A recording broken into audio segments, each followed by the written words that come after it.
باد صبا مدینے ویندی تاؤں پئی باد صبا مدینے میرا روپ بھی نہیں تے رنگ بھی نہیں، مینو یار منان دا ڈھنگ بھی نہیں، میرا عشق بھی رومی ورگا نہیں، میری جامی ورگی ٹور نہیں۔ تو عابد حسین قادری صاحب فرما رہے تھے۔ اب میں دعوت دیتا ہوں جناب اسرار احمد کسانہ صاحب کو کہ وہ سوال و جواب کے سیشن کا آغاز کریں۔ السلام علیکم۔ سوال و جواب کے لیے میں گزارش کرنا چاہوں گا کہ ابھی تک مجھے سوال بہت کم تعداد میں ملے ہیں۔ یہاں پہ لوگ آپ کو پیپرز اور پینسلز دے سکتے ہیں، ان سے پیپرز لے کے آپ اپنے سوالات جو ہیں وہ لکھ کے ہمیں بھجوا دیجئے۔ کوشش کیجیے گا کہ لیجیبل ہوں، پڑھے جا سکیں اور تھوڑے سے بریف ہوں، تو وہ ہم انشاءاللہ کوشش کریں گے کہ ان کو شامل پروگرام کیا جا سکے۔ پروفیسر صاحب کی اجازت سے پہلا سوال ہے، رسول اللہ صلی اللہ علیہ وسلم نے فرمایا کہ الشیخ فی قومہ کالنبی فی امتہ، شیخ یا شیخ اپنی قوم میں ایسا ہوتا ہے جیسے نبی اپنی امت میں۔ اس کی وضاحت فرما دیں، اور کیا اس وقت ہماری قوم میں ایسا شیخ موجود ہے؟ اعوذ باللہ السمیع العلیم من الشیطان الرجیم، بسم اللہ الرحمن الرحیم۔ رب ادخلنی مدخل صدق واخرجنی مخرج صدق واجعل لی من لدنک سلطانا نصیرا۔ سبحان ربک رب العزت عما یصفون وسلام علی المرسلین والحمد للہ رب العالمین۔ خواتین و حضرات، نصف شب کا سلام قبول ہو، نصف روز کا سلام قبول ہو۔ 12 میرے خیال بجنے والے ہیں۔ سوال بھی کچھ ایسا ہے کہ اس کی مشابہت مجھے انہی لوگوں سے ملتی ہے۔ اصل میں یہ جو بات ہے اس میں تھوڑی سی ایک رجحان نظر آتا ہے جس سے میں آپ کو خبردار کرنا چاہتا ہوں کہ بہت سارے فکرے اور جملے ایسے ہوتے ہیں جو بظاہر بڑے خیر کے حامل ہوتے ہیں، مگر جو ان کے نتائج نکلتے ہیں وہ کسی بھی قیمت پر ایک سوشل سچویشن کے لیے اچھے نہیں ہوتے۔ یہ کہنا کہ شیخ اپنے لوگوں میں اس طرح ہوتا ہے جیسے نبی اپنی امت میں ہوتا ہے، اس میں تھوڑا سا مبالغہ ہے۔ یہی مبالغہ آگے بڑھ کر جو ہے لوگوں کے مسکنسیپشنز کی بنیاد بن جاتا ہے۔ ایک تو شیخ کبھی ایک ٹوٹالٹی میں نہیں ہوتا اور گروپس میں ہوتا ہے اور چھوٹے چھوٹے حلقوں میں ہوتا ہے، اور نبی ایک بہت بڑی امت کے لیے ہوتا ہے۔ تو یہ تو کہا جا سکتا ہے کہ ایک بڑے جیسے ایک نبی ایک بہت بڑی امت کے لیے ہوتا ہے، اور خاص طور پر ہمارے رسول اکرم صلی اللہ علیہ وسلم جو رحمت للعالمین ہیں، اور زمین و آسمان میں اتنی بڑی ریلیجس اتھارٹی اب باقی کوئی نہیں بچی، اور نہ یہ علامت اب دوسرے کسی پہ وارد ہوگی، نہ خدا کا انتخاب کسی پہ آئے گا۔ تو یہ تھوڑی سی مبالغہ آمیز سٹیٹمنٹ ہے جو غالباً کس طرفوں میں کسی شیخ نے خود فرما دی ہو تو وہ اس کا برا ہم نہیں مناتے، مگر اس کو ایز اے رول اسٹیبلش نہیں کیا جا سکتا، کسی قیمت پر بھی اسے رول تسلیم نہیں کیا جا سکتا۔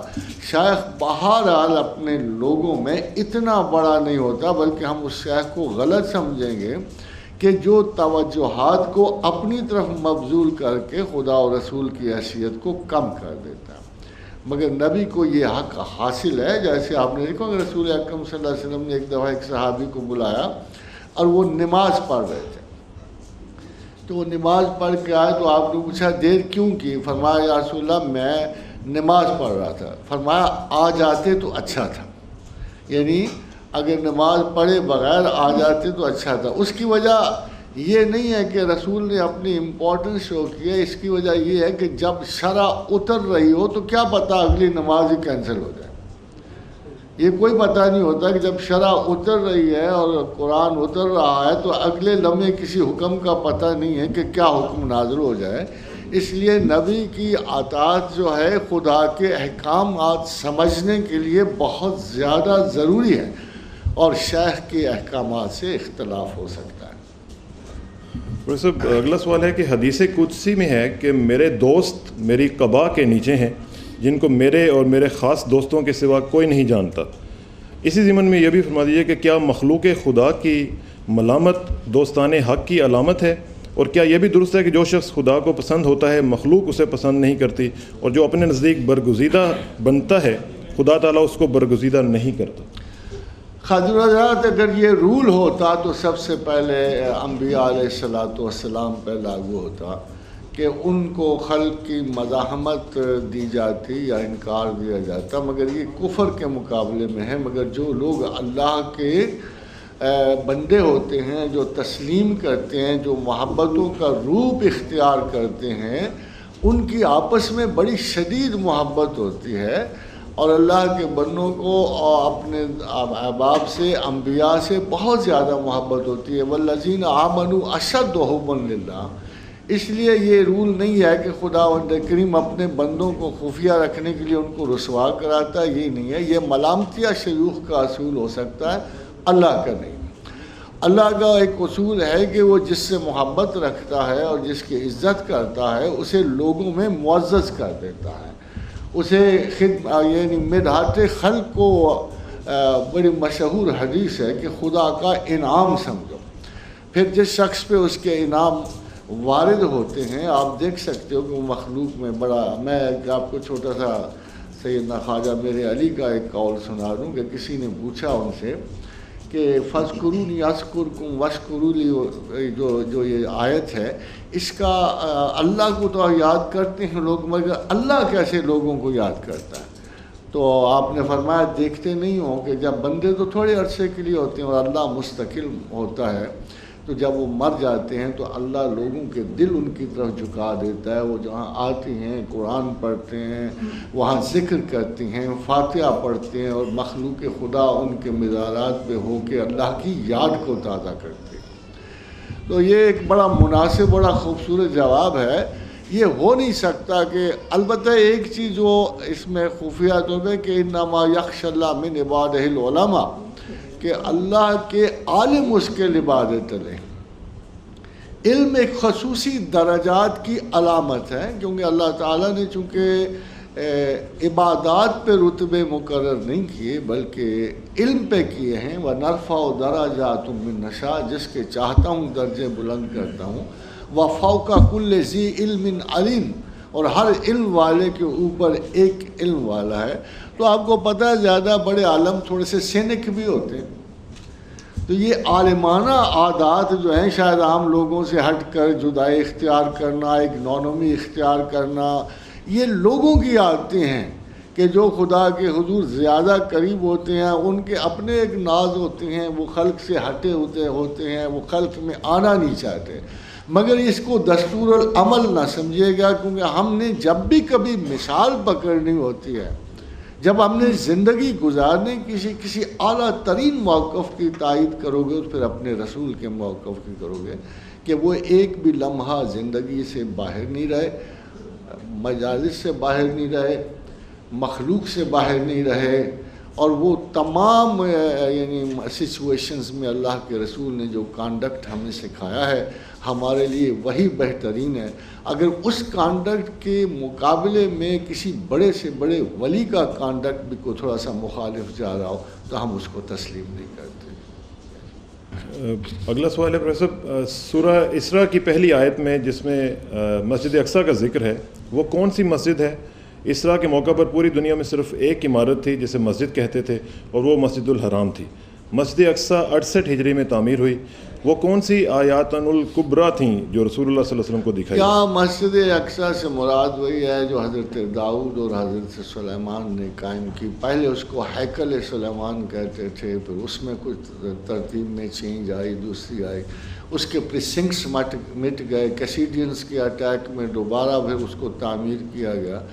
تو یہ مسجد تو شاید اب بھی ہے، میرا خیال ہے اسرائیل میں موجود ہے، یہ تو نہیں ہے کہ یہ مسجد نہیں ہے، اب بھی یہ مسجد موجود ہے اور بڑی مشہور مسجد ہے، بلکہ یہ زمین پر اللہ کے دو پہلے گھروں میں سے ہے۔ ایک البتہ تھوڑا سا ان میں اختلاف رہتا ہے، کچھ لوگ کہتے ہیں مسجد اقصیٰ جو ہے اولین ہے، اور کچھ لوگ کہتے ہیں کہ مسجد حرام اولین، مگر قرآن اسے واضح کر دیتا ہے کہ کعبۃ اللہ جو ہے یہ پہلی مسجد ہے اور مسجد حرام پہلی مسجد ہے. اس لیے وہ جب خدا سبحان اللہ ذی اسریٰ بعبدہ لیلا من المسجد الحرام الی المسجد الاقصی الذی بارکنا حولہ لنریہ من آیاتنا، تو اس سے بڑی وضاحت سے جب قرآن کو پتہ ہے، اللہ کو پتہ ہے مسجد اقصی ہے، تو میرا خیال ہے آپ کو انفارمیشن درست کر لینی چاہیے. کسی کو خاص طور پہ دیکھو، میں آپ کو ایک بات بتاؤں، ہسٹری اللہ کی بہت اچھی ہے اور اس میں تانا بھی دیتا ہے خدا. ایک دفعہ بڑا خوبصورت تانا دیتا ہے کہ یہ کبھی مجھے یہ کہتے ہیں کہ موسیٰ پہلے تھے کہ ابراہیم سے پوچھو، ان کو تاریخ آتی بھی ہے، موسیٰ پہلے تھے کہ ابراہیم پہلے تھے. تو اللہ کی تاریخ بہت اچھی ہے کیونکہ اس نے بنائی ہے، اس نے لکھی ہے، اس مطلب داستان حیات کو اس نے مرتب کیا ہے. تو ایک بڑا مشہور سائنسدان کا قول ہے کہ عجیب لوگ ہیں کہ خدا کو یہ سمجھتے ہیں، ایسے ناول نگار کی طرح سمجھتے ہیں کہ جس نے پہلا چیپٹر لکھا اور باقی کتاب لوگوں پہ چھوڑ دی. خدا ایسا نہیں ہے کہ اس نے پہلے افسانے کا پہلا چیپٹر لکھا اور باقی لوگوں پہ چھوڑ دیا کہ یار تم مکمل کر دینا. اللہ نے جو کتاب لکھی ہے پوری لکھی ہے، مکمل لکھی ہے، آخر تک پہنچائی ہے. اور یعنی اگر الحمدللہ رب العالمین سے شروع کیا ہے تو القاریہ تو ملقاریہ تک جاتی ہے. Before we move on to the next question, there is an announcement that you can send question at info@alamat.com and please switch off your mobile while you are sitting here. And there is a question from Australia, Mr. Shafqat says, and that there is a meaning of hadith that 70,000 angels will bring forth the arsh of Allah subhanahu wa ta'ala with a golden chain. And Allah is divide of time and space and weight. And secondly, he also asked, what is the difference between Sufi and Faqih, as explained by Sayyid Ali Hajweri and Shahabuddin Sobri? Thank you. خادم حضرات، پہلا جو یہ میرا خیال ہے جملہ ہے 70,000، تو میں نے شاید کہیں تعداد نہیں پڑھی، اور بلکہ اگر ہم ایگزیکٹلی قرآن کے لفظ پہ جائیں تو اللہ کا تخت کا جب نزول ہوگا قیامت کے دن، تو تعداد کا تو سان گمان ہی نہیں، وہاں تو ایک خوف و وحشت کا ایسا سما ہے، اس زبردست کی آمد ہے کہ زمین پوری کی پوری جو ہے ترس خدا سے کانپ رہی ہے. وہ اشرقت الارض بنور ربہا، اور زمین اللہ کے نور سے چمک جائے گی. تو وہ جو آمد ہے اس کو میرے خیال اس سے بہتر الفاظ میں ایکسپلین ہی نہیں کیا جا سکتا تھا کہ جب وہ اترے گا کہے گا لمن الملک اليوم وللہ الواحد القہار، کہ آج بتاؤ ملک کس کا ہے. یہ ایبسلیوٹلی دیکھو کویسچن بالکل ریگارڈلیس آف آپ کی کیوریوسٹی. اللہ کو 70,000 فرشتہ ہوگا کہ 7 لاکھ ہوگا کہ 7 کروڑ فرشتہ ہوگا، یہ میرا نہیں خیال کہ عقل کو ان باتوں میں کوئی ایسا مبالغہ یا کمی بیشی کرنی چاہیے. یہ شاید ہماری تسکین اس میں ہوتی ہے کہ 70,000 ایک بہت زیادہ تعداد کا کلمہ ہے کہ بے شمار، مگر قرآن کے جوک در جوک ملائکہ اتریں گے، بادل پھٹ جائیں گے، جوک وہاں تعداد نہیں لکھی ہوئی. اور قرآن اس لحاظ سے بڑا مختصر اور جامع ہے کہ آپ کو ہو سکتا ہے کہ ان گنت ملائکہ سے واسطہ پڑے، اور ظاہر ہے کہ وہ ان گنت ہیں. اگر ایک ایک آدمی کو ایک ایک فرشتے نے لے کے جانا تو 6 ارب تو ملک ہی اس دن اتریں گے. اس دن ہماری یعنی شاید ایک فرشتہ 10 آدمیوں کو نہ ہانکے. یہ ڈپینڈ کرتا ہے کہ جاہ و جلال جب خداوند کریم شو کرے گا تو 70,000 سے تو بہت زیادہ ہی ہوں گے، بیکاز ہم تو 70,000 اتنے نہیں سمجھتے ہیں. جب بھی آپ دیکھتے ہیں شوشا دیکھتے ہیں بڑے دنوں میں اور جو ان کی مینٹیننس ہوتی ہے، تو ہم دیکھتے ہیں کہ سینکڑوں، ہزاروں اور کبھی کبھی لاکھوں لوگ اس اجتماع میں اس ایگزیبیشن میں شامل ہوتے ہیں. اور اگر اللہ نے ایگزیبٹ ہی دینا ہے اپنی شوکت اور جمال کا تو میرا خیال ہے وہاں امینسٹی ہوگی. 70,000 صرف ایک کلمہ ہے جو آپ کو بتانے والا ہے کہ بیانڈ آپ کا انڈرسٹینڈنگ ہوگی. وہاں تو بہت ہوں گے، جوک در جوک ملائکہ چھٹتے ہوئے بادلوں سے نیچے اتریں گے، اور پھر ظاہر ہے کہ ہر آنکھ اوپر لگی ہوگی. میرا تو خیال ہے ہر آدمی کی آنکھ میں 70,000 فرشتہ ہوگا. دوسری بات جو انہوں نے پوچھی ہے کہ صوفی اور فقیر میں، فقیر میں. تو خادم حضرات فقیر جو ہے ظاہر ہے اس کا مسائل سے تعلق ہے. وہ عالم ہے، ایک ایسا عالم ہے جسے اللہ نے بڑی برکت دے کے زمین پہ بھیجا ہوتا ہے کہ طٰہٰ مَا أَنزَلْنَا عَلَيْكَ الْقُرْآنَ لِتَشْقَىٰ، کہ اے سردار ہم نے قرآن کو مشقت کے لیے نہیں اتارا. اور کوئی ایسا شخص جو قرآن کی یعنی ریجیڈیٹیز کو جو عام لوگوں کی نظر میں آتی ہیں، بعض اوقات جب قرآن پڑھتے ہوئے ہم اس کی مخصوص آیات تک جاتے ہیں تو ہمیں نہیں سمجھ آتا کہ ہم ان کو انٹرپریٹ کریں، کیسے کریں. فقیہ وہ شخص ہے جو رسولوں کے نقش قدم پہ قرآن کو لوگوں کے لیے آسان بناتا ہے.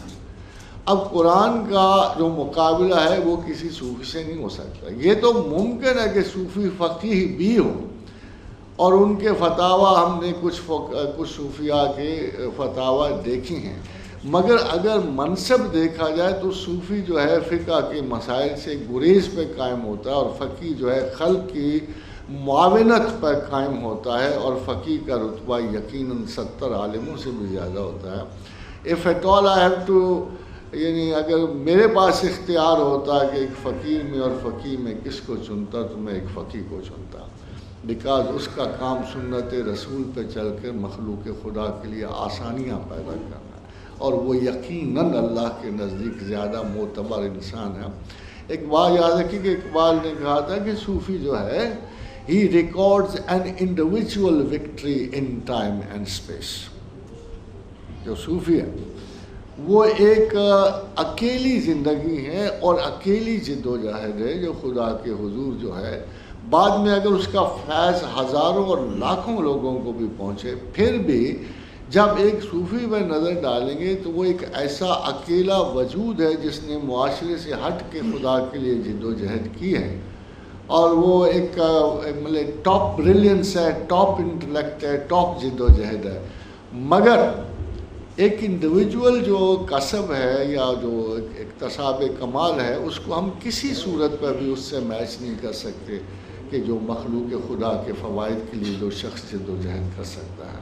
مگر جب میں یہاں فقیہ کا لفظ استعمال کرتا ہوں تو اس فقیہ سے مراد وہ نہیں ہے جو آج کل آپ دیکھتے ہو.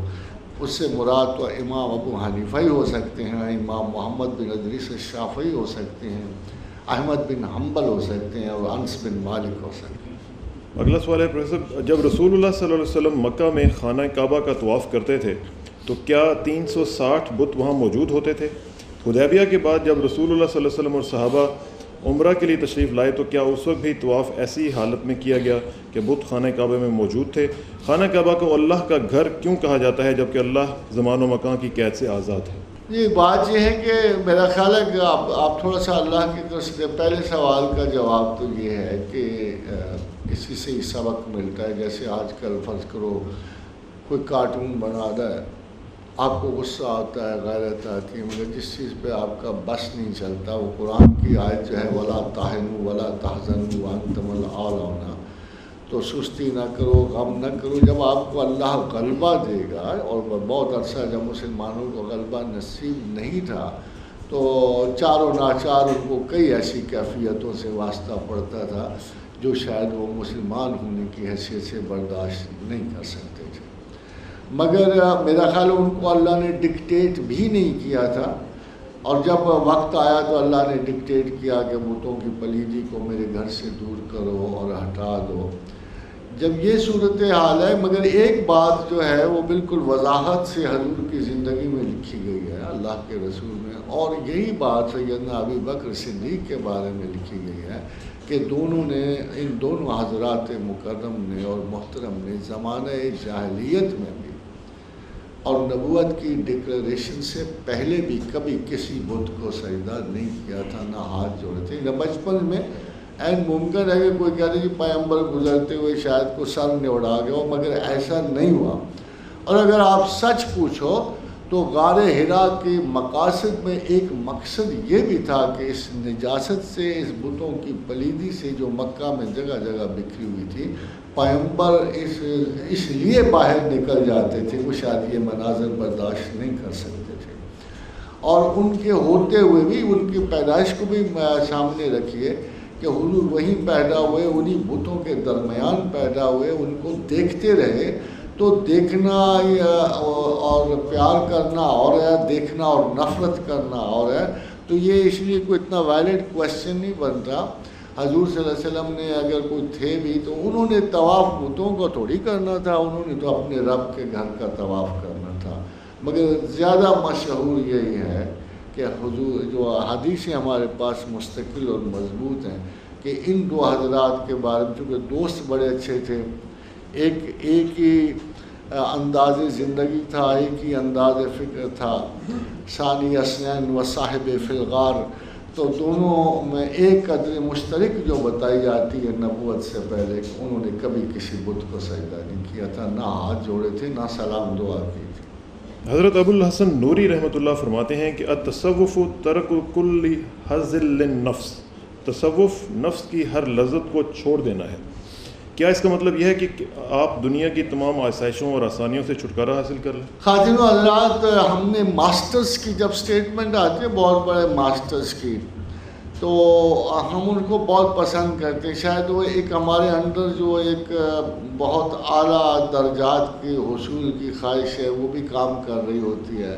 یعنی کوئی حرج تو نہیں ہے نا کہ اگر میں صوفی نہیں بن سکتا، اگر بہت بڑا صوفی نہیں، تو میں کم از کم ان کی بات تو پسند کر سکتا ہوں. تو بہت سارے لوگوں میں یہ ایک حص ہوتی ہے کہ وہ اعلیٰ ترین جو کسی بھی سبجیکٹ میں اعلیٰ ترین حیثیت علم و عقل ہے اس کو بڑی پسندیدگی سے سنتے ہیں. مگر خواجہ ابو الحسن نوری نوریہ سلسلے کے استاد ہیں ہمارے، مگر یہ اسٹیٹ آف مائنڈ کبھی نہیں آتی جو وہ بیان کر رہے ہیں. یہ اسٹیٹ آف مائنڈ کبھی بھی نہیں آتی کہ آپ دنیا کے تمام لذائذ سے کو ترک کر دیں اور زندگی میں ایسا زہد اختیار کریں. میں دوبارہ آپ کو دہراؤں کہ لفظ لذائذ کی ہمیں وصف کرنی ہوتی ہے. ہو سکتا ہے کہ ایک عام زندگی گزارنے کے لیے ایک بھوک کے عالم میں آپ کو سوکھی روٹی بھی بڑی لذیذ لگے، اور ہو سکتا ہے کہ ایک سیشیشن میں اور بھرے ہوئے پیٹ کو دنیا کے تمام لذائذ بھی بڑے فضول لگیں. تو لفظ لذیذ ریلیٹیو ہے کہ آپ کس چیز کو لذت سمجھتے ہو اور کس چیز کو حصول کے لیے جد و جہد کر رہے ہو. اگر ایز بیسٹ اگر میں اس کا ترجمہ کروں گا تو وہ تمام انفلفلڈ ڈیزائرز اور خواہشات جو ہیں جن کی دنیا میں آپ آرزو کرتے ہو ان کو ہمت سے ترک کر دینا چاہیے. یہ مقصد تصوف ہوتا ہے. جن چیزوں کے لیے لوگ اپنے آپ پر ترک کا قابو نہیں پاتے، اگر کوئی صوفی ہے تو وہ اس کو ڈیلیبریٹلی مینٹلی انالیٹیکلی ان سے پرہیز کرتا ہوا ان کو ترک کر دے تو یہ صوفی کا مسلک سمجھا جا سکتا ہے.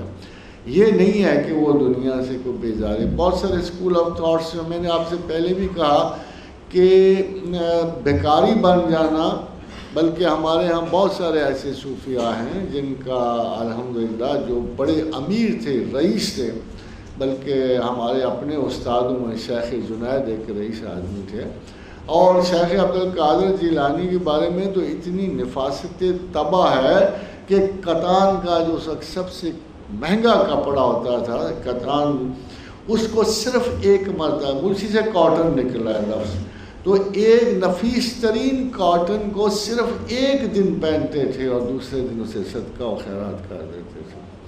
اس لیے یہ جو نوریہ سلسلے کے بزرگ ہیں ماشاءاللہ، ان کی یہ اخلاص کے لوگ ہیں اور ان کا ایثاریہ مسلک ہے.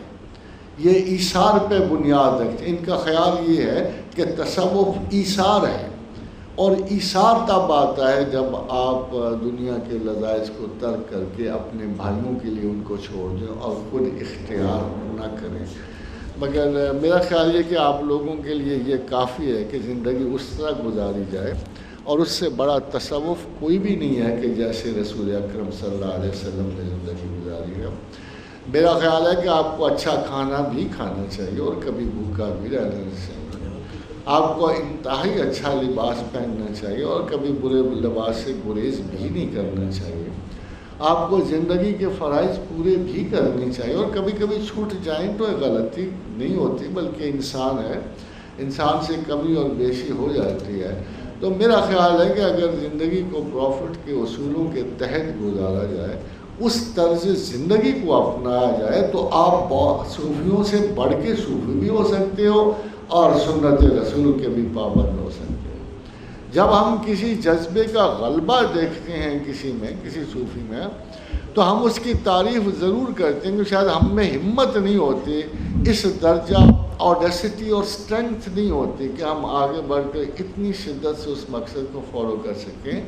ہم ان کی تعریف ضرور کرتے ہیں، مگر ہم اسے اصول زندگی نہیں بناتے، اس لیے کہ اصول زندگی طے ہے جو آقا و رسول محمد الرسول اللہ صلی اللہ علیہ وسلم کا ہے اور جو ان کے اصحاب کا ہے، اس کے علاوہ ہم کوئی اور اصول زندگی۔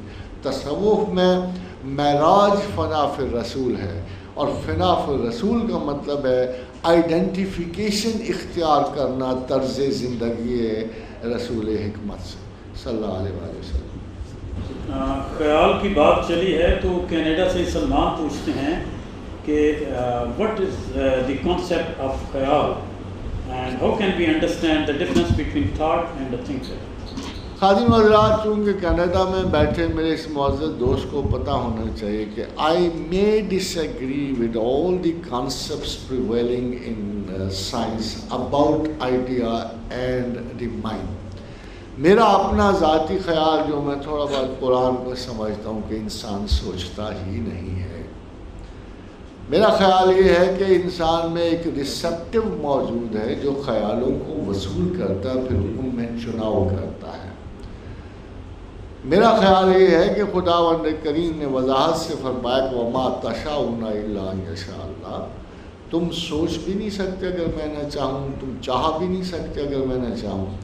تو جیسے دل میں دو مختلف رو چلتی ہیں دل کے اندر، اسی طرح دماغ میں بھی دو رویں چلتی ہیں۔ ان کا ایک مقصد تو شاید ہمیں پتہ ہے کہ اس میں پازیٹیو اور نیگیٹو چل رہا ہوگا، مگر ایک مقصد شاید خفیہ بھی ہے جو another ڈائمنشن ہے کہ اسی دماغ کی رو پر ایک پہ نیگیٹو خیالات اتر رہے ہیں اور ایک پہ پازیٹیو اتر رہے ہیں۔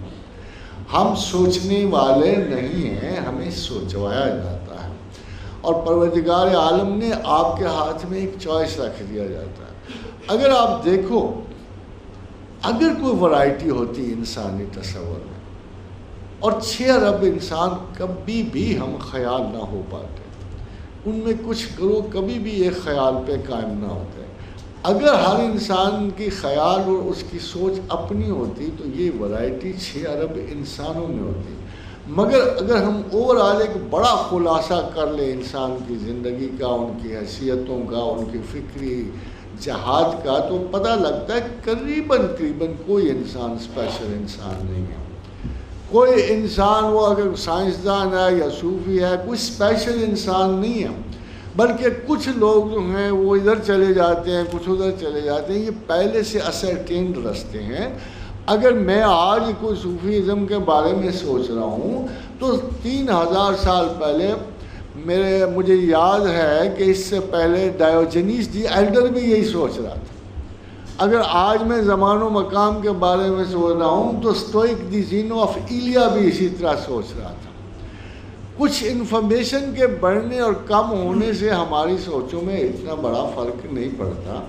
تمام انسانوں کو خیال الہام کیا جاتا ہے۔ میں اگین آئی اسرٹ آن دس کہ تمام انسانوں پہ خیال الہام کیا جاتا ہے اللہ کی طرف سے۔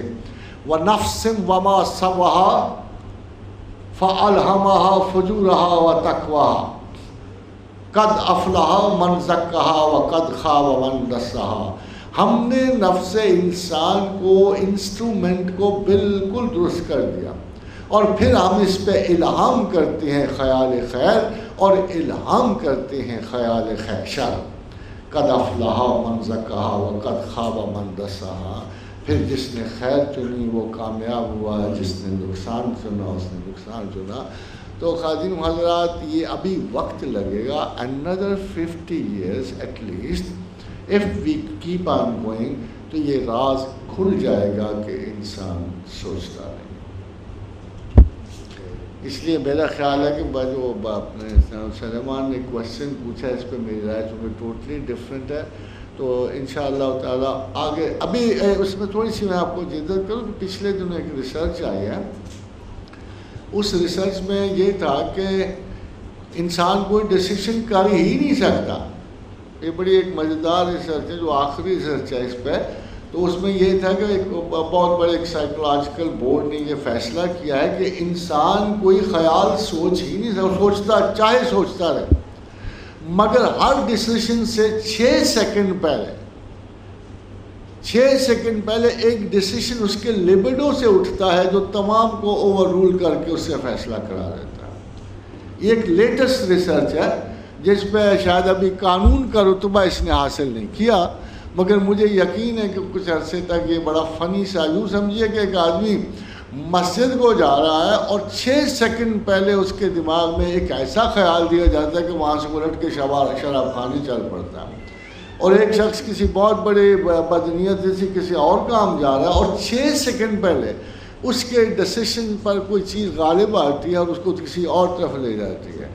تو اصل میں اگر خدا آپ کو سوچنے دے تو مقدرات پورے نہیں ہوتے. جن کاموں کو اس نے آپ کے ذمہ لگانا ہے آپ وہ کام نہیں کرو گے چونکہ مقدر اٹل ہے, فائنالٹی ہے, اس میں سچویشنز ہیں, اس میں کارکردگی ہے, اس میں دنیا کی روانی ہے, وہ ایک فرکشن لیس موومنٹ ہے. اس لیے خدا الاؤ نہیں کر سکتا کہ لوگ اپنی اپنی سوچوں سے کتاب محفوظ میں اور لوح محفوظ میں تغیر پیدا کریں. یہ اللہ کے بس. اس لیے آپ یوں سمجھو کہ آپ کے پاس صرف پل سرات کی طرح باریک ایک چوائس ہے کہ آپ نے اچھے اور برے میں اپنا ایکسرسائز کرنا ہوتا ہے. اس کے علاوہ آپ کے پاس کچھ بھی نہیں ہے. نہ آپ کی پیدائش, نہ آپ کی فیملی, نہ آپ کے بیوی بچے, نہ آپ کا مقدر, نہ آپ کی تعلیم, نہ آپ کا انجام, کچھ بھی آپ کے بس میں نہیں ہے. سنی حکایت ہستی تو درمیان سے سنی, نہ ابتدا کی خبر ہے نہ انتہا کی خبر. آپ کی نظر ہے کہ ان کے در سے سوال ہوتے ہیں, جواب ان کے کمال ہوتے ہیں, ہوں گے تجھ سے حسین دنیا میں اپنے اپنے خیال ہوتے ہیں. پروفیسر انوار احمد صاحب سوال کرتے ہیں کیا صرف نماز سے کام نہیں چل سکتا کہ آپ تسبیحات پر بھی زور دیتے ہیں؟ چل سکتا ہے, کاش کہ آپ نماز پر ہی قائم رہو. آپ کی مثال اس بدو کی طرح ہے کہ جو رسول اکرم صلی اللہ علیہ وسلم کے پاس آ گیا اور بدو نے کہا یا رسول اللہ مجھے جنت کے لیے کیا کرنا. آپ نے فرمایا 5 وقت کی نماز پڑھنی ہے. کہ یا رسول اللہ ایک بھی زیادہ نہیں پڑھوں گا. بھلے ایسے ہی کرنا. پھر تھوڑی دیر بعد مجھے یا رسول اللہ مجھے اور کیا کرنا ہے. کہا بھائی رمضان کے روزے رکھنے ہیں 30 یا 29. فرمایا یا رسول اللہ ایک بھی زیادہ روزہ نہیں رکھوں گا. پھر مجھے اور کیا کرنا. انہوں نے کہا 2.5% زکوٰۃ دینی ہے. انہوں نے کہا یا رسول اللہ اس سے زیادہ ایک پیسہ نہیں دوں گا. جب 5 احکامات ختم ہوئے تو اس نے کہا یا رسول اللہ اگر اس طرح بندہ جنت میں جا سکتا ہے تو میں اور کوئی فالتو عمل نہیں کرنے کا.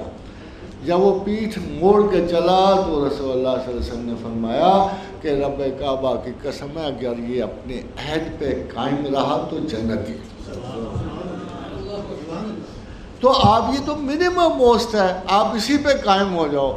یہ دیکھو ہم لوگ تصویر دے رہے ہوتے ہیں نا, یہ تھوڑی سی اس میں دماغ کی خرابی بھی شامل ہوتی ہے. اور یہ خرابی یہ ہے کہ آپ جب ترجیحات کو مرتب کرتے ہو اور جب اللہ آپ کی ترجیح ہو جاتا ہے تو نماز روزہ ایک ایسی باقاعدگی ہے جو ملینز آف مسلم سر انجام دیتے ہیں. اور جب خدا آپ کی ترجیح اول ہو جائے تو کچھ آپ زیادہ کرنا چاہتے ہو اس کے لیے جس سے آپ کو محبت زیادہ ہے, جس سے آپ کو انس زیادہ ہے, اس کے لیے آپ کے دل کی خواہش ہے کچھ زیادہ کرو. تو یہ قرآن یہ کہہ رہا ہے کہ اتلو ما اوحی الیک من الکتاب, کہ کتاب کی تلاوت کرو, یہ تمہارے لیے اوامر و نہی واضح کر دے گی. وَأَقِمِ الصَّلَاةَ, اور نماز قائم کرو، ان الصلاۃ تنہا عن الفحشاء والمنکر، یہ تمہیں فحش اور منکر سے روک دے گی، ولا ذکر اللہ اکبر، مگر میری یاد تو بہت بڑی بات ہے۔ تو خادم حضرات، آخر کوئی ایسے سر پھرتے ہوں گے جو بڑی بات کے لیے آمادہ ہوں گے، تو یہ تسبیح جو ہے اللہ کے قریب جانے کے لیے بڑی بات ہے۔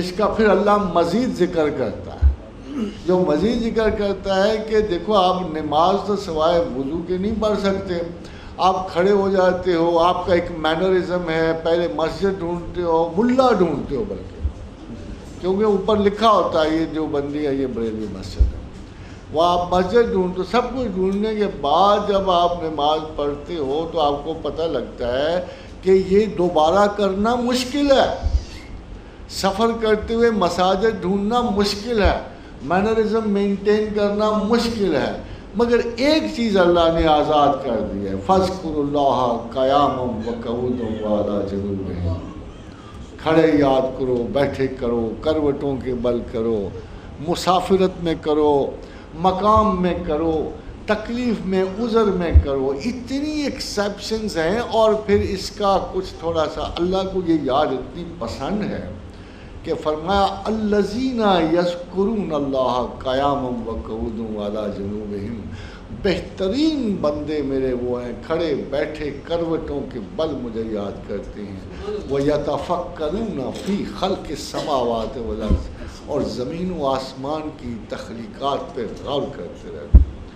اور مجھے تو ویسے یقین ہے کہ اگر ڈاکٹرز اور انجینئرز اور ہمارے سائنسدان تسبیح بھی شروع کر دیں تو میرا خیال ہے ہماری تو چھٹی ہو جائے گی۔ یہی مرغوب ہے اللہ کو، یہی بہترین لوگ ہیں کہ جو زمین و آسمان کی تخلیقات پہ غور بھی کریں اور صبح دوپہر شام اللہ کو یاد بھی کرتے رہیں۔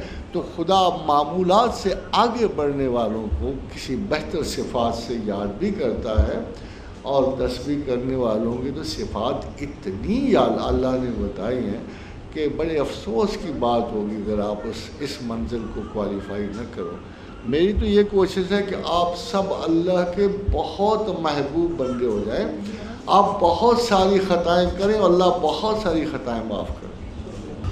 یہ ایس ایم ایس سے بھی ایک سوال موصول ہوا ہے، ہم اپنی زندگی میں اعتدال کے قریب ترین کیسے رہ سکتے ہیں اور ہم اپنی شخصیت کو کیسے بہتر بنا سکتے ہیں؟